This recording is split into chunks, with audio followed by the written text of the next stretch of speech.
Welcome back. It's Brittany. Time to finish the 31 things I learned in 31 years. So let's go back to number 15. I have my notes now so I can sort through, so I can get through this, okay? I have other stuff to film, am I right? I want to expand on this. On number 15, everyone did the best that they could with what they had and what they knew. It's taken me almost 10 years to come to this conclusion. As far as everyone doing the best that they could, what they knew, what they had. A lot of us probably have a lot of frustration, or I think a better word would be like resentment towards people in our lives. I have dealt with a lot of abuse and mistreatment and manipulation and deception, like a lot of us, I'm sure. And it really can make you bitter. I understand, and I agree. We even feel like it's valid to feel this way forever, like to hold, for some reason, a lot of us feel like if we hold on to it, somehow we have power, we have control. Something that has helped me is understanding why people are the way that they are objectively. Centering myself in people's lives doesn't allow me the perspective to empathize with them. Because yes, this person did this thing to me, but everything that is going on in their life and what they do is not to do with me all the time. I do this for me. I do this for my healing. I do this for my recovery. I cannot be mad at people forever. I refuse. I cannot be sad about things forever. I cannot make anyone else the villain forever. We all have something in common, no matter who we are, what we've done, and what we've been conditioned to do. We are all doing the best we can with what we have, no matter who we are. That is the truth. Could some people be better? Sure. Can we make them do better? No, we can't make anybody do anything. Can somebody make us do better? No, we're going to do the best that we can with what we have every time. Okay, what that looks like is gonna be different across the board with everybody, but that's just a simple fact. Everyone has their own childhood, everybody has their own upbringing, their own circumstances. We are all the way we are for one reason or another. We never completely understand each other. I just learned to just be objective with a lot of people, especially people that have harmed me. That objectivity has saved my life. I can explain their behavior, but I won't excuse it. I can be like, you know what? I understand why you operate like that. I know why you do the things that you do. It's not an excuse, but I can understand objectively how you got to that point of your being. Even if no one else is giving me that same courtesy or partiality, or I don't know if that's what I want to use, but I'm going to do it anyway. Maybe it's not the best way to go. I don't know. Maybe you don't agree, but I learned that works for me. Being as objective as I possibly can and understanding that we're all doing the best that we can with what we know how to do. And no matter who the person is, for some reason, they figured out for them that works for them for whatever reason. We're all doing the best with what we have and what we know at the time. 16 is privacy is power. It's simple. People cannot ruin what they don't know. It also feels like, it feels good having the most important parts of our lives private. I used to share everything. If you know me and you follow me on social media, I don't know, 10, 15 years ago, up to this point, I consider myself an open book. I shared everything. This is when Instagram was about just posting whatever you wanted all day. Toast, your shoelaces. Oh, I got a scuff on my boots. I took a nap. Like, you posted anything all day. I got an A on this. He got an F. Oh, look at my friend that I'll never talk to again after high school. Oh my God, look at them. They're so silly. They're crazy. Look at her hat. We posted everything on social media. And I was definitely one of those people that posted all the time. I definitely consider myself an open book. A little too damn open. I learned that I really craved connection and I wanted to be chosen by people. So I would audition for their approval by giving all of myself. This is something that went beyond social media. In reality, all that did was make me a mark. Okay? I was a target for shitty people. My abusive relationship helped me in this regard because this person didn't like me expressing anything that could give people a clue into what I was going through with them. Even if it's me saying I wish people were nicer to me, like he would convince me that people were watching me, people know what's going on, they asking me what's going on, I don't want people to know what's going on. They didn't want me saying anything. And I don't really care what people think about me, but being in a relationship like that, for the sake of your like peace of mind and for the sake of your like safety, you kind of take heed to stuff like that. So eventually I started to journal way more than I was already journaling. I went back to journaling because I stopped journaling when I was like being in that abusive relationship. Like my mind couldn't sit and write in a book. But when they got really deep in my head about me expressing myself on social media, on social media, I went back to journaling, and it was the best thing I could have ever did. So that relationship helped me in that regard, as far as privacy being my power. I don't know how else to word that. I'm not saying the abusive relationship was a good thing. I'm just saying if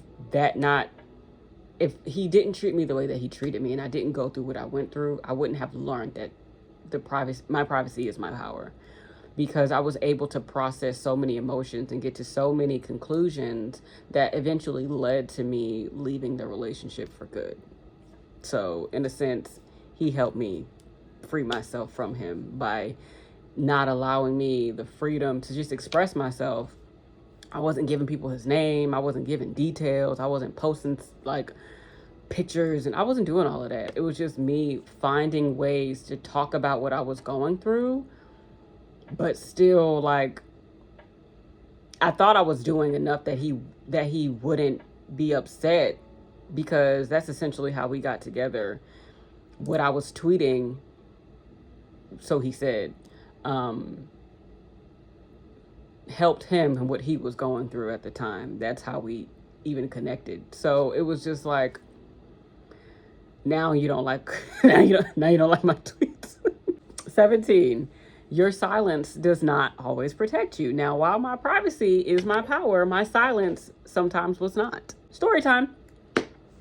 Okay, so when I was about 15 or 16, told my mom via email. I remember being so afraid to say something. It was such a weird time for me. I told her via email, and for some time, I'm glad that I did. Okay, I didn't have to see that person for a while. Fast forward, I have this boyfriend who became an ex, and we weren't together. And while excuse me, let me slow down, because I'm like sharing my business, but there's a point. I told myself I wouldn't be intimate with him. And I was young, maybe like 18, 19. And what did I do? I was intimate with him. But midway through, I decided to stop. I didn't want to do it anymore. So I told him to stop, but he didn't. Not immediately.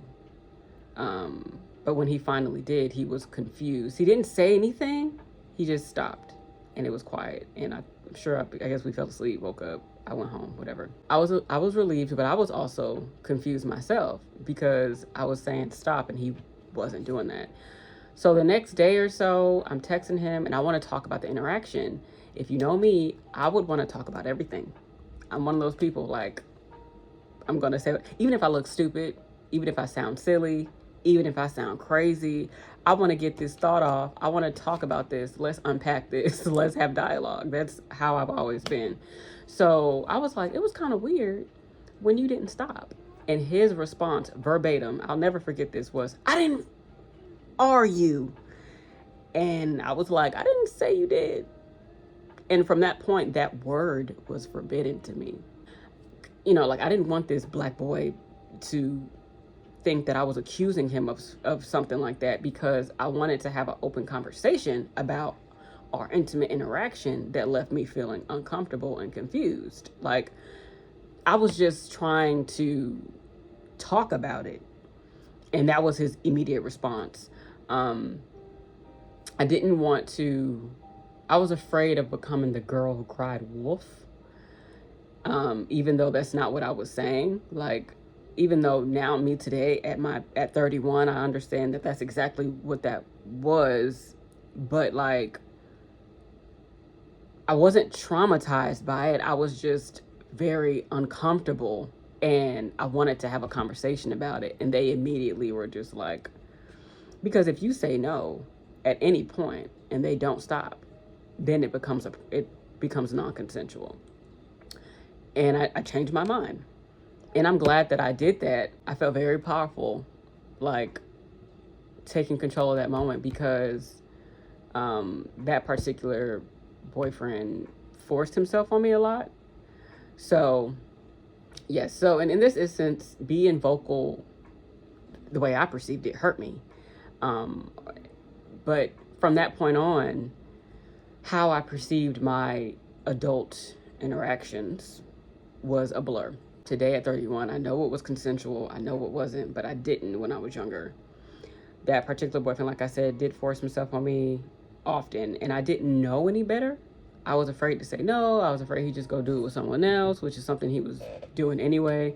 But I did it to keep myself safe. I did it to keep him happy. I did it to just, like, let's get it over with type thing. And like, just, well, if that's what he wants, then I'll give it to him.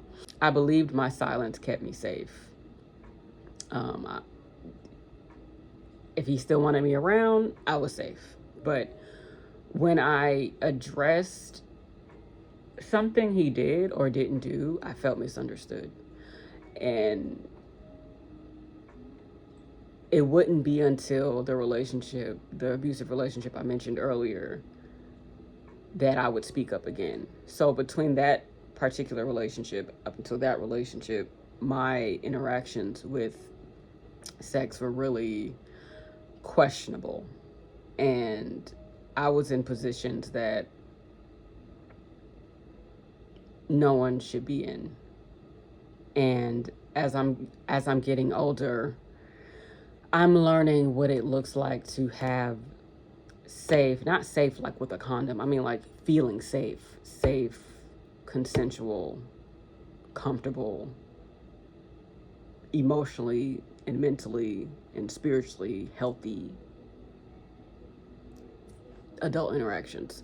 I don't know what the algorithm is going to allow, so I'm trying to I'm trying to say this without saying certain things. So back to the abusive relationship, this person always argued when I addressed their behavior. They had a habit of trying to do things with me when I was asleep, and if I'm asleep, I can't consent. This was a regular thing.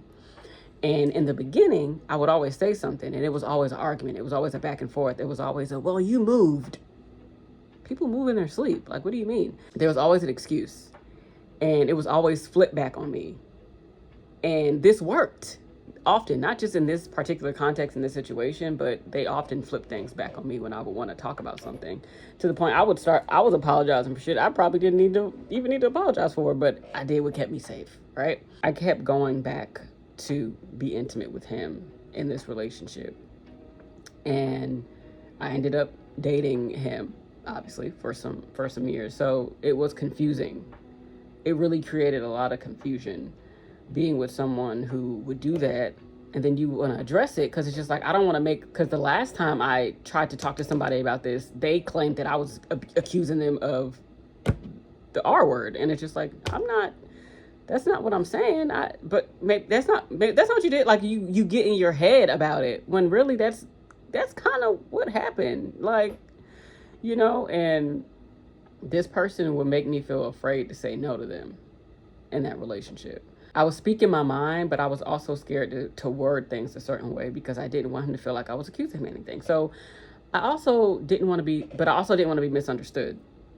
You know what I mean? Like, I did a constant back and forth of speaking my mind, but also mincing my words. I believed that it kept me safe, until I started creating again. I believed my silence about everything in my life was keeping me safe. The difference between the power of privacy and safety of silence is that one is empowering and the other one is debilitating, slowly over time. The safety of silence only makes sense if you're hiding from, like, Michael Myers or something.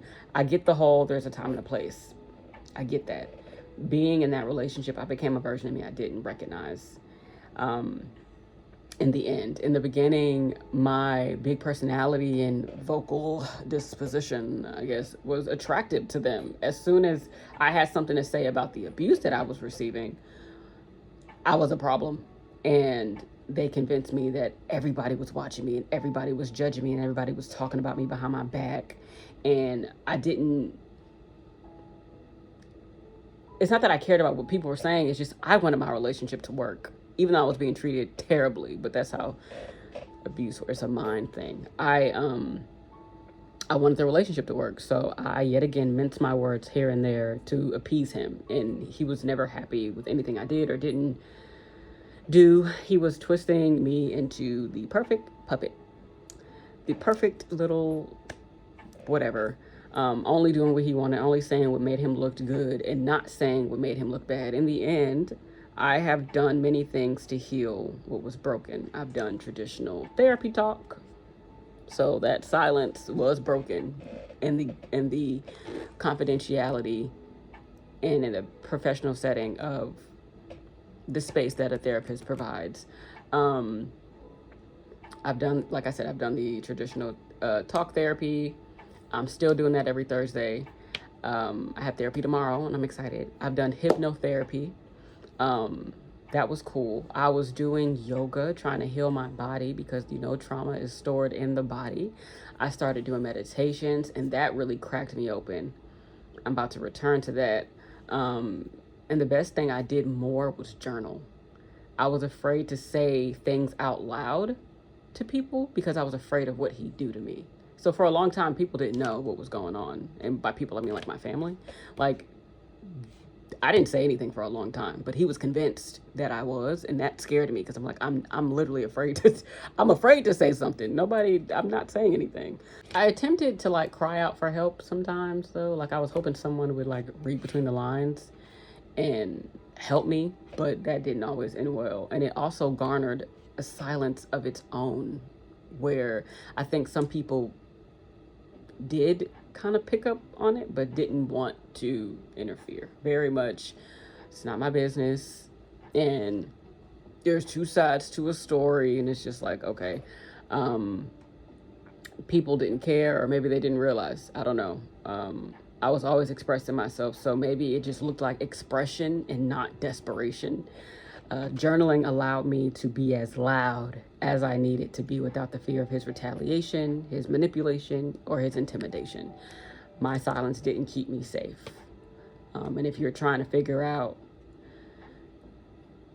if you're in that position where you're trying to figure that out now, I suggest journaling and screaming into the pages. It's a great start to finding your voice.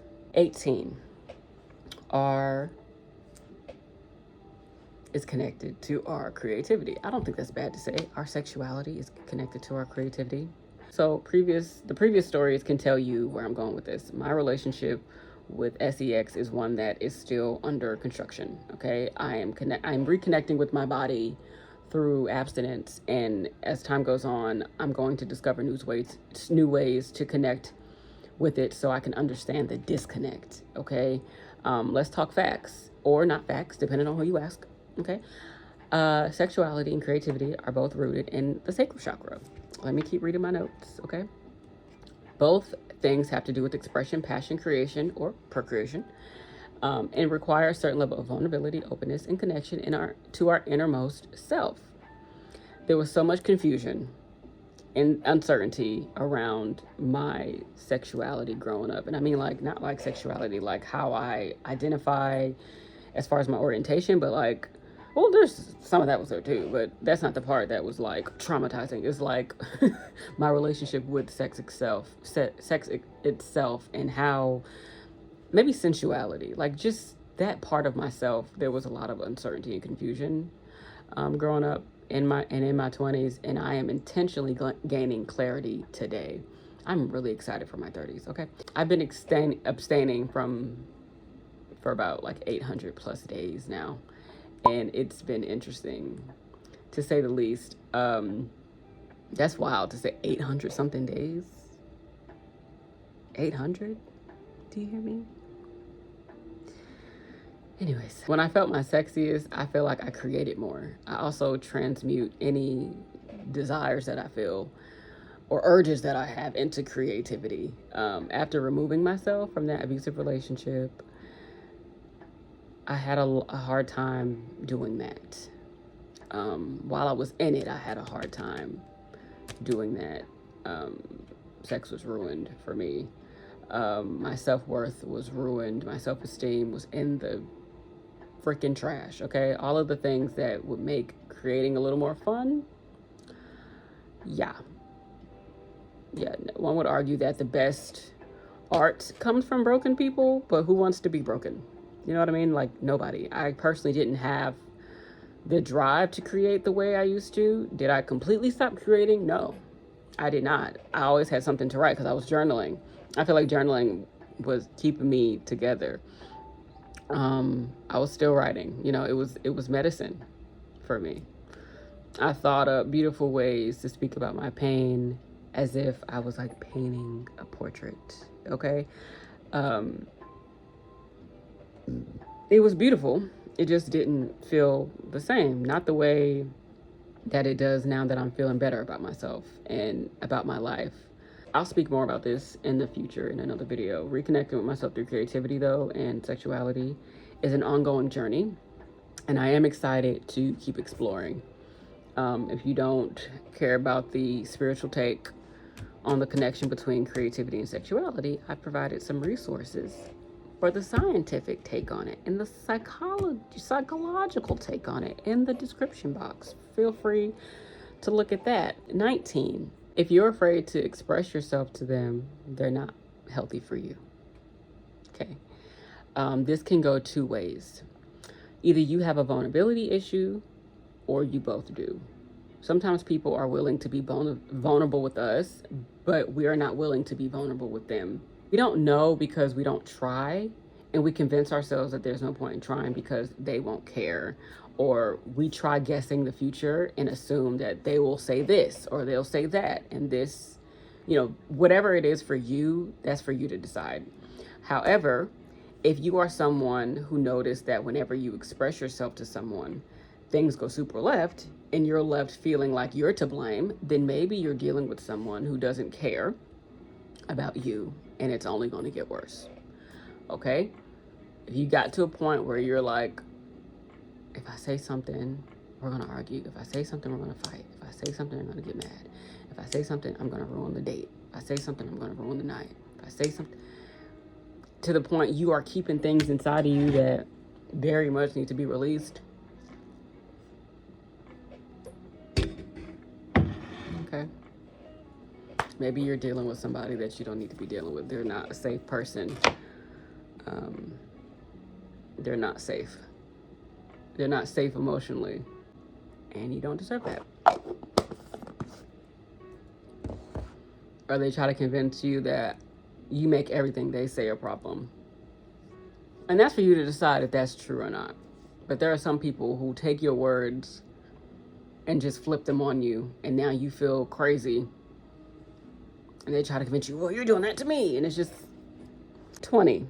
Our bodies are constantly speaking to us. This video is getting long, so I'm probably going to stop here and do 15 through 20 and then do the rest in a separate video yet again. Yes, our bodies are constantly speaking to us. Being disconnected from ourselves is how people are able to infiltrate our minds and gain control over us. People know when you're disconnected from yourself. People know when you're not tapped in. That's why some abusers love to get drunk with you, because there's a disconnect.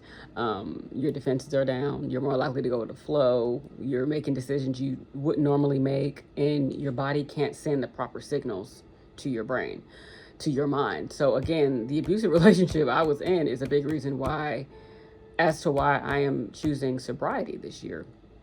Okay, and maybe for the rest of my life. I don't know. I'm starting with a year.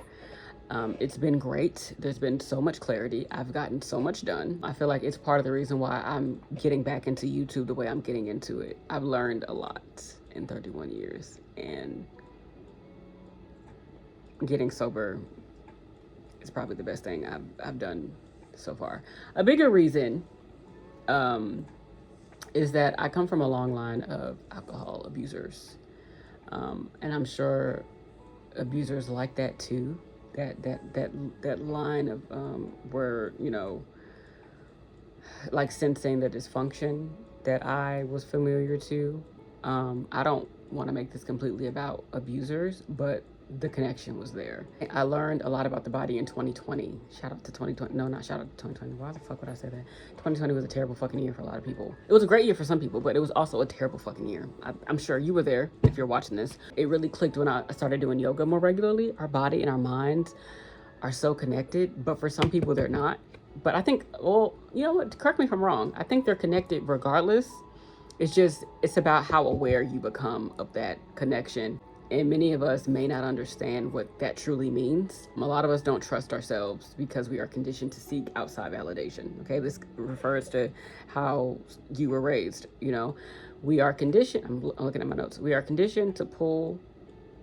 Okay, got it. We are conditioned to ignore the pull in our gut, the fluttering in our chest, the dropping of our hearts. We are conditioned to believe that if something was going wrong outside of us, that it was our duty to fix something inside of us. And if the outside was still out of whack, that meant that we were broken.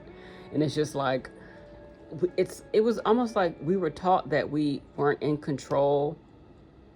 But if something was terrible, it was fully in our control and it was fully our fault. And that doesn't really feel good, learning that incongruency of you have no control, but if it's bad, you have all the control and you're going to take all the blame. And it's just like, yeah, I can't make my life. So we got the messaging that I can't make my life perfect because I'm broken, or I can't make them love me because I'm broken. I can't win because I'm broken. You know, our bodies are constantly trying to save us because we don't know how to read it. We can't trust our bodies if we are convinced that something is inherently wrong with us, which is crazy that I'm talking about this because I was in the car this morning feeling I was not having a good time. And one of my inner beliefs that I'm constantly working through is that there's something wrong with me. And, you know, I know that I'm not like defected, but that is a core belief that I'm constantly working through. And so to be in relationships like I was in is like terrible for me because they sniff that out.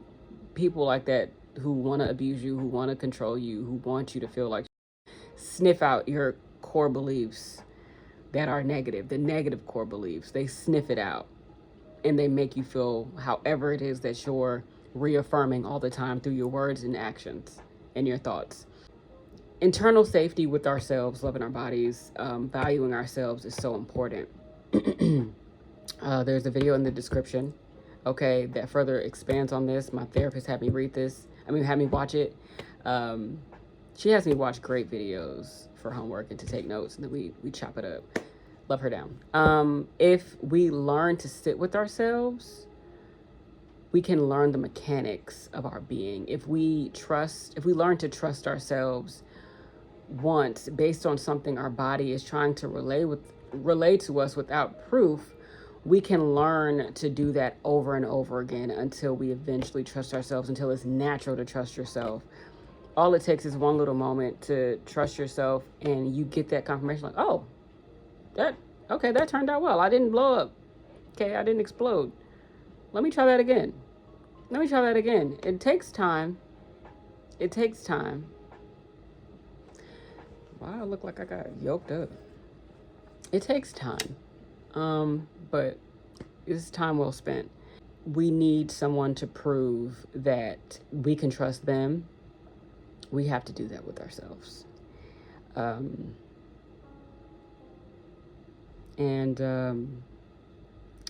Especially if you are someone who has been programmed not to trust yourself at all, and you've been programmed to not believe in yourself. So I'm going to stop right here and proceed in another video to do the rest. But I thought I was going to be able to do everything in one video, but 31 things, as much as I talk, no. Okay. So I hope you enjoyed that. I hope you got something out of that. Maybe that's something that you learned in your years of life. I don't know how old you are. I don't know when you're watching this, but my goal when I create these videos is to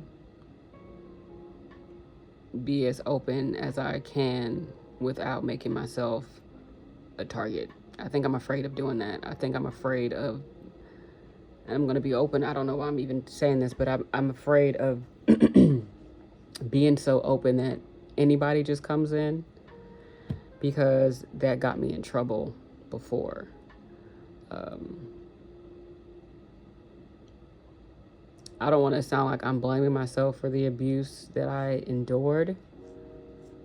I just think it's important that I take responsibility for any patterns that may have made this person feel like I was the person to do all that to. I feel like I'm blaming myself, and I don't think that I am. I think it's more so important to acknowledge, those patterns.